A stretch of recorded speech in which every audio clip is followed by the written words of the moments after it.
사람은 저마다 자신이 가야 할 길을 가야 합니다.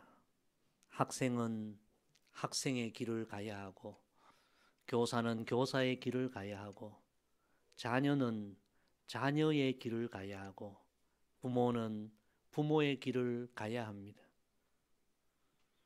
장로는 장로의 길을 가야 하고, 권사는 권사의 길을 가야 하고, 목사는 목사의 길을 가야 합니다. 그 삶이 복된 삶이요, 아름다운 삶입니다.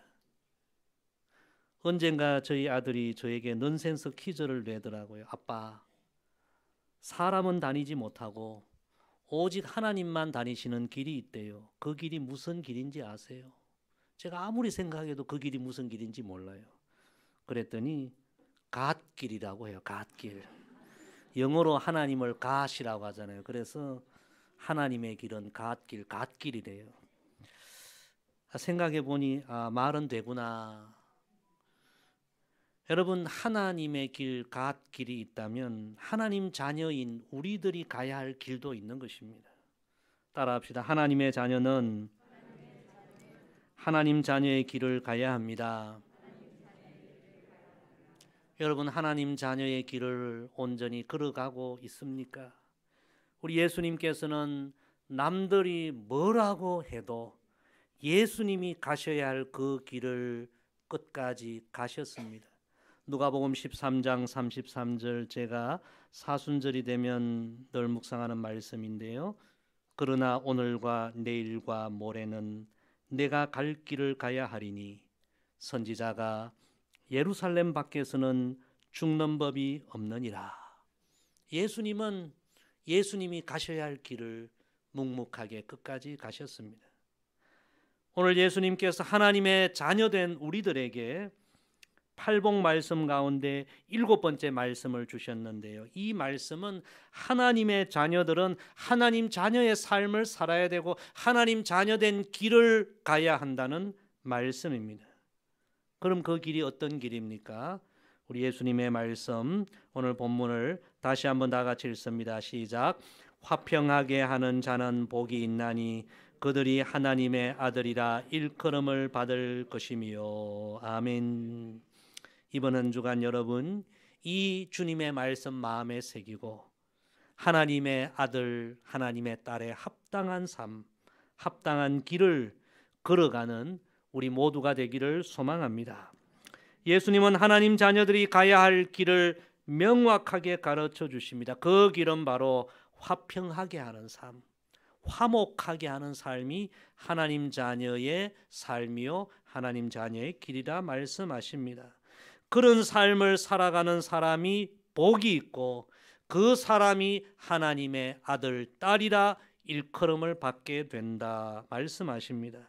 여러분, 반대로 말하면 하나님의 자녀들이 가정과 직장과 교회와 모든 삶의 현장에서 분열시키고 갈등을 일으키고 다툼을 일으키면 하나님의 아들, 딸이 될 수 없다는 말씀이기도 합니다.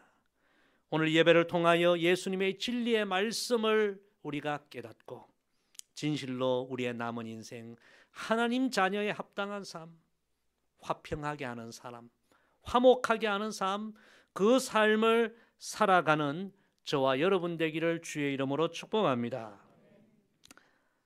첫째로 화평하게 하는 삶은, 따라합시다, 화평의 복음을 아는 삶입니다. 예수님이 우리에게 주신 복음, 이 복음은 여러분 화평의 복음입니다. 이 복음을 알아야만 우리는 화평하게 하는 삶을 살아갈 수 있다는 말씀입니다.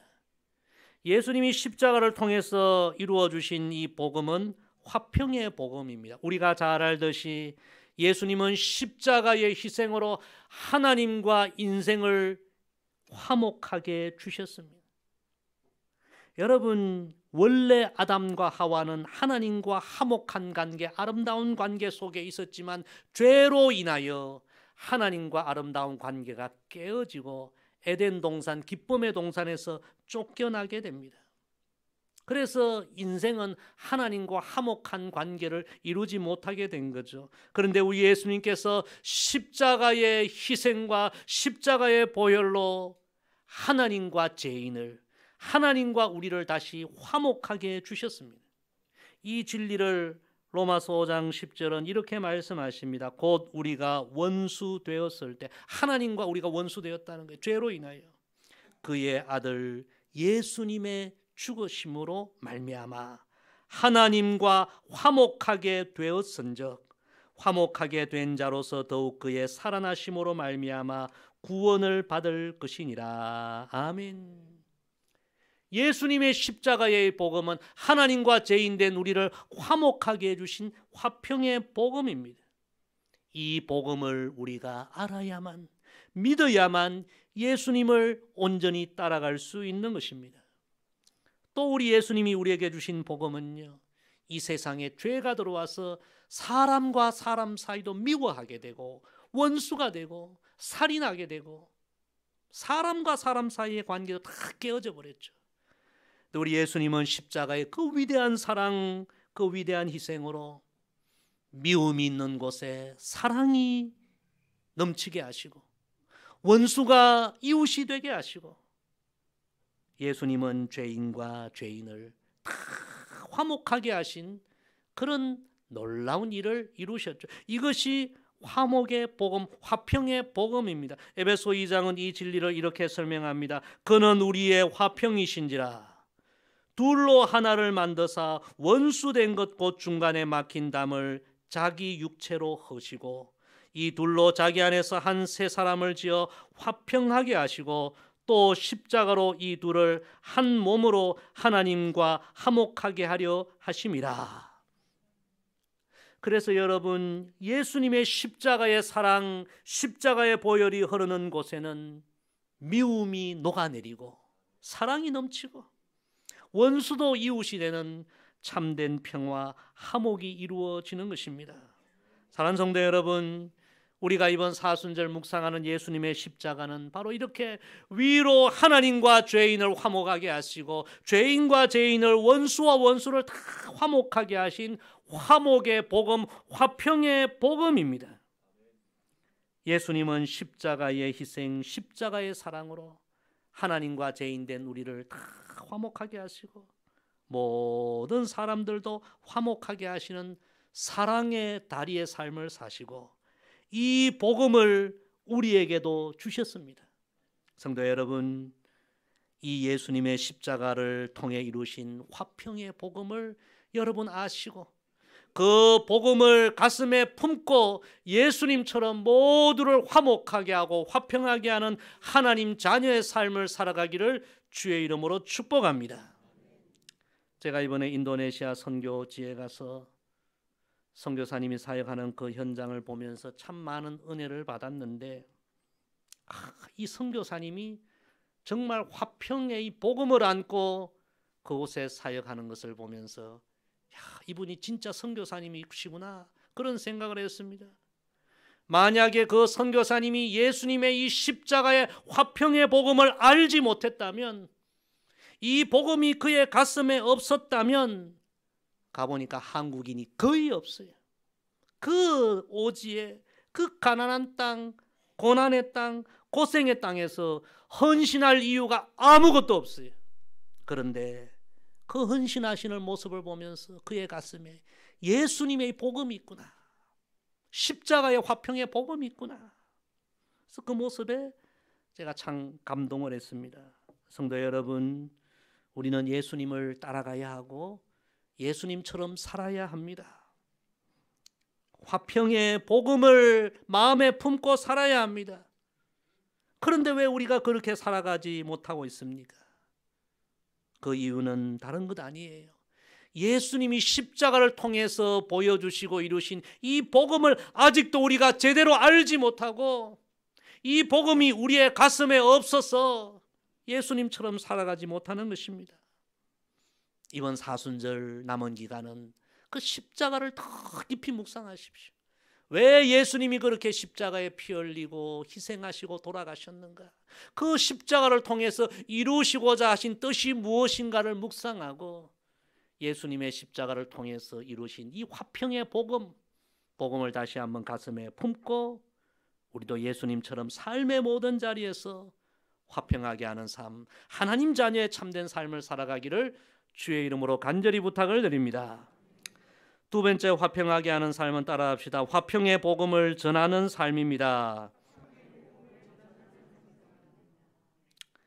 예수님은 하나님과 관계가 깨어진 상황 속에서 하나님의 은혜와 사랑과 축복을 받지 못하고 살아가는 그 불쌍한 영혼들에게 하나님의 은혜를 다시 받도록, 하나님의 축복을 다시 받도록, 하나님과 화목한 관계가 되도록 그들에게 복음을 전거하셨습니다. 그래서 우리가 화평하게 하는 삶은 어떤 삶인가? 하나님의 이 화평의 복음, 예수님이 십자가를 통해서 이루신 이 복음을 전거하는 삶, 전도하는 삶, 선교하는 삶이라고 할 수 있습니다.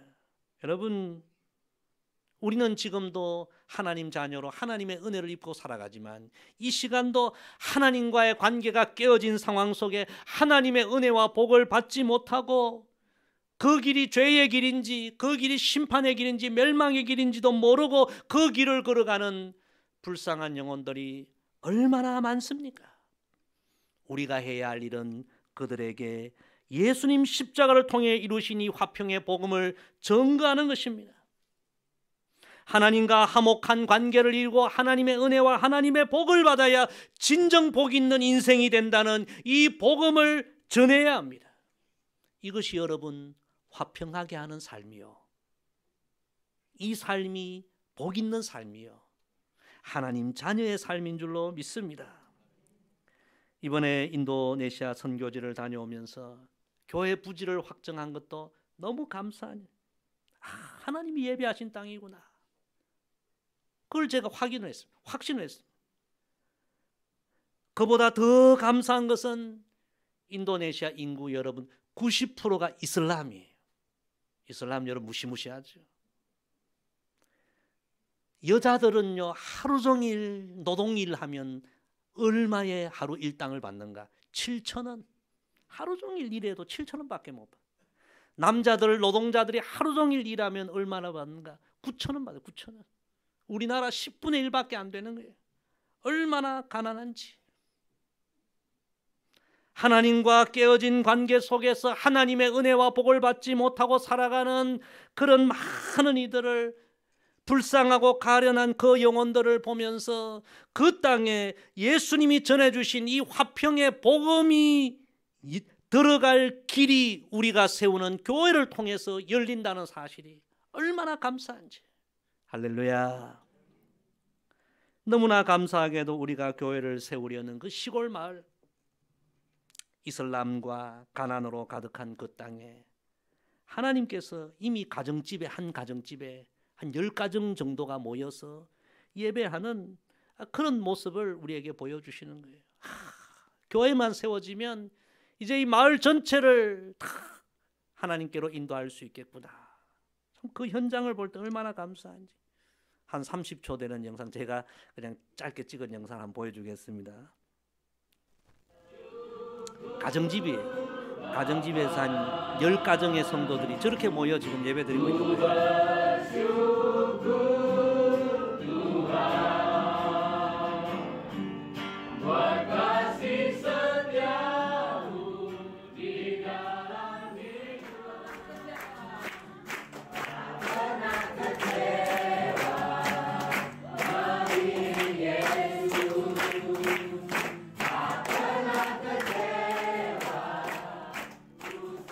절반은 교인이고요, 절반은 마을 사람들이에요.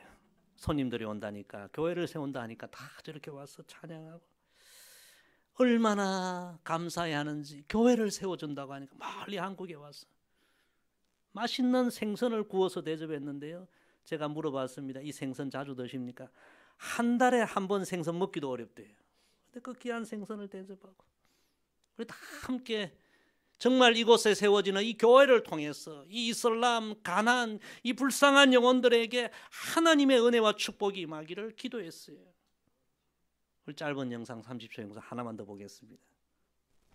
이곳까지 먼 인도네시아까지 보내주셔서 우리 신대 성화교가 함께해서 하나님의 성전을 지을 수 있는 귀한 복을 주심을 감사하고 하나님 앞에 기도하는 대로 아름다운 성전이 지어져서 우리 함께 하나님 앞에 크게 영광 돌릴 수 있는 날이 있기를.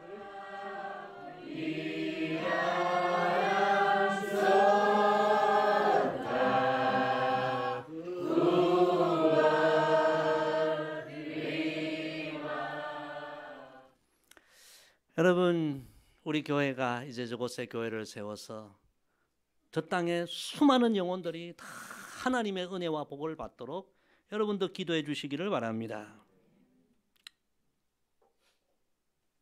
제가 이번에 가서 성도들을 만나며 현장을 보면서 참 마음에 감동이 많이 되었습니다. 야, 어쩌면 이렇게 가난할 수 있을까? 어쩌면 이렇게 무지할 수 있을까? 하나님의 은혜를 받아야 하는데, 하나님의 복을 받아야 하는데, 하나님과 깨어진 관계 속에 살아가는 이 땅 백성들, 그래 너무나 감사하게 그 땅에 하나님의 교회를 세우는 이 일을 하나님이 정말 기뻐하시겠구나. 참 하나님 앞에 감사와 영광을 올려드렸습니다. 여러분, 해외 멀리뿐만 아니라 우리 가족 가운데도 우리 이웃 가운데도 하나님 아버지와 깨어진 관계 속에서 하나님의 은혜와 사랑과 축복을 받지 못하고 살아가는 불쌍한 영혼들, 어둠의 길, 죄의 길, 멸망의 길을 걸어가는 가련한 영혼들이 얼마나 우리 주변에 많습니까? 그들은 몰라요. 하나님과 어떻게 관계를 회복해야 할지를 몰라요. 하나님을 어떻게 찾고 하나님 앞에 어떻게 나아가야 할지도 몰라요. 하나님과의 이 관계를 회복하고 하나님과 화목한 관계가 되는 것이 얼마나 중요한지도 몰라요. 하나님의 자녀가 되면 어떤 축복을 받는지도 몰라요. 여러분, 그 영혼이 불쌍하지 않습니까? 우리는 그들에게 예수님처럼 이 십자가의 복음, 화평의 복음, 하나님과 화목한 관계를 이루고 하나님의 은혜와 복을 받아야 진실로 복된 인생이 된다는 이 복음을 전해야 합니다. 저도 여러분도 우리 교회도 이런 복음을 전하는 복음의 다리가 되기를 소망합니다. 우리 주님은 그런 화목하게 하는 삶을 사는 사람이 복이 있고 그가 바로 하나님의 아들, 딸이다 말씀하십니다. 이번 사순절 여러분 마음에 다짐을 하십시오. 우리 가족, 이웃, 우리 직장 동료들 가운데 아직도 하나님과 깨어진 관계 속에 살아가는 그 영혼들을 위해서 기도하고 그들을 주님께로 인도하는, 하나님과 그들을 다시 연결해주는, 화목하게 화평하게 하는 삶을 살아가기를 다시 한번 다짐하고 결단하는 우리 모두가 되기를 소망합니다. 세 번째로 화평하게 하는 삶은 따라합시다. 화평의 복음으로 사는 삶입니다. 화평의 복음을 알아야 하고요. 화평의 복음을 전해야 하고요. 그리고 예수님이 십자가를 통해 이루어 주신 화평의 복음으로 살아야 합니다. 그 삶이 바로 화평하게 하는 삶입니다. 요즘 우리 사회는 너무너무 대립과 갈등이 심해요. 특히 우리나라는 정치적으로 얼마나 지금 갈등이 심한지. 제가 참 안타까운 것은 우리 한국 교회가 이런 갈등 있는 나라를 하나 되게 하도록 기도해야 하는데 어찌된 일인지 요즘 우리 한국 교회 일부는 극우 보수 그쪽에 너무 치우쳐서 오히려 더 갈등을 일으키고 갈등을 부추기고 참 안타까운 일입니다. 그런 일에 함께하는 분들 어떤 생각을 할지 모르겠지만 저는 아무리 성경을 읽어봐도 이건 성경적이 아니구나. 화목하게 하고 갈등이, 대립이, 분열이 있는 곳에 화목하게 하는 그 역할을 우리가 해야 하는데 너무 한쪽에 치우쳐서 오히려 더 갈등을 일으키는 삶, 성경에 우리 주님이 원하시는 바는 아니구나. 예수님은 말씀하십니다. 화평하게 하고 화목하게 하고 평화를 만들고 그 삶이 하나님의 아들, 딸의 삶이다. 여러분, 어떤 경우에도 가정과 교회, 직장 어떤 경우에도 여러분 갈등을 일으키고 분열을 일으키고 다툼을 일으키는 그런 삶을 살면 안 됩니다. 오히려 예수님처럼 어떤 곳에서든지 다 화목하게 화평하게 그런 삶을 살아가는 우리 모두가 되기를 소망합니다. 하나님과 깨어진 관계 속에서 고통받고 참 어려운 삶을 살아가는 자들에게 예수님의 이 십자가의 복음, 화평의 복음을 전하고 이 복음으로 살아야 합니다. 평화의 도구로 살아야 합니다. 그렇게 살기를 우리는 기도해야 합니다. 그렇게 살지 못한 건 회개해야 합니다. 우리가 잘 아는 성 프란시스 평화의 기도, 주여 나를 평화의 도구로 써주소서, 유명한 기도 있지 않습니까? 여러분, 이 기도가 어떻게 생기게 된지 아십니까? 그것은 평화의 도구로, 예수님의 이 화평의 도구로 살지 못했던 성 프란시스가 회개하고 하나님 앞에 드린 기도의 내용이었어요. 성 프란시스가 어느 추운 겨울밤 불을 끄고 잠을 자려는데 누가 문을 두드립니다. 자려고 하는데 추운 겨울에 너무너무 귀찮아요.